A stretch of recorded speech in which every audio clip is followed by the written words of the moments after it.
இன்னைக்கு நாம் என்ன தெரிஞ்சுக்க போகிறோம் அப்படின்னா, விலங்குகள் பற்றிய சில அதிசயமான விஷயங்களை நாம் தெரிஞ்சுக்க போகிறோம். பறவைகள் சிறுநீர் கழிக்கிறதில்ல. குதிரைகள் மற்றும் பசுக்கள் நின்றுக்கிட்டே தூங்குமா. பறக்கக்கூடிய பாலூட்டி வௌவால் மட்டும்தாங்க. அதனுடைய கால்கள் ரொம்பவும் மெல்லியதாக இருக்கிறதுனால அதனால் நடக்க முடியாது. பாம்பினுடைய கண்கள் மூடி இருந்தாலும் அதன் இமையினூடே அது பார்க்குமா. போலார் கரடியினுடைய மிருதுவான ரோமங்கள் உண்மையில் அதனுடைய கருப்பு தோல்தானா. வீடுகளில் பறந்து திரியக்கூடிய ஈக்களினுடைய ஆயுட்காலம் 2 முதல் 3 வாரம் தானாங்க. இந்த உலகத்தில் இருக்கக்கூடிய ஒவ்வொரு மனிதனுக்கும் 1 மில்லியன் எறும்புகள் இருக்குதான். அப்போது எறும்புகளின் எண்ணிக்கை எவ்வளவுன்னு பார்த்துக்கோங்க. ஒரு சிறு துளி ஆல்கஹால் தேல் மேலே நம்ம வச்சோம் அப்படின்னா அது புத்தி பேதலிச்சு போய் தன்னைத்தானே கொட்டிக்கிட்டு மரணம் ஏற்படுறதுக்கு உண்டான வாய்ப்புகளை உண்டு பண்ணுமா. முதலைகள் மற்றும் சுறாக்கள் சுமாரா 100 ஆண்டுகள் வாழுமா. தேனீக்கு 2 வயிறுகள் இருக்குங்க. ஒன்று உணவுக்கு, மற்றொன்று தேன் சேமிப்பதற்கு.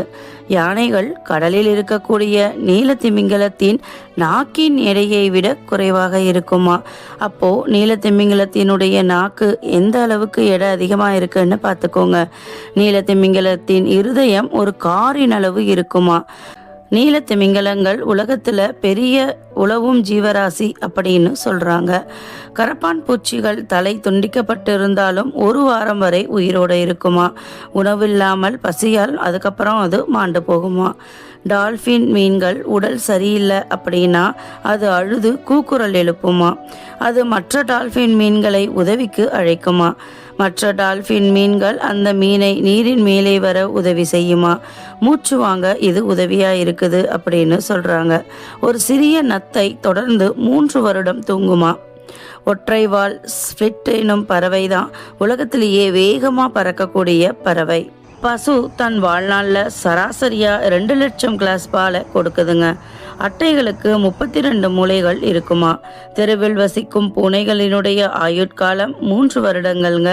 ஆனால் வீட்டில் வளர்க்கக்கூடிய பூனைகள் சுமார் 16 ஆண்டுகள் வாழுமா.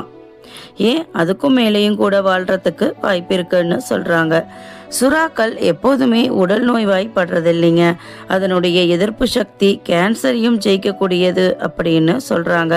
எவ்வளோ பெரிய விஷயம் இல்லை. சரி நண்பர்களே, இந்த வீடியோ உங்களுக்கு பிடிச்சிருந்தா லைக் பண்ணுங்கள், கமெண்ட் பண்ணுங்கள், ஷேர் பண்ணுங்கள், மறக்காமல் சப்ஸ்கிரைப் பண்ணுங்கள் ஃப்ரெண்ட்ஸ். நன்றி, வணக்கம்.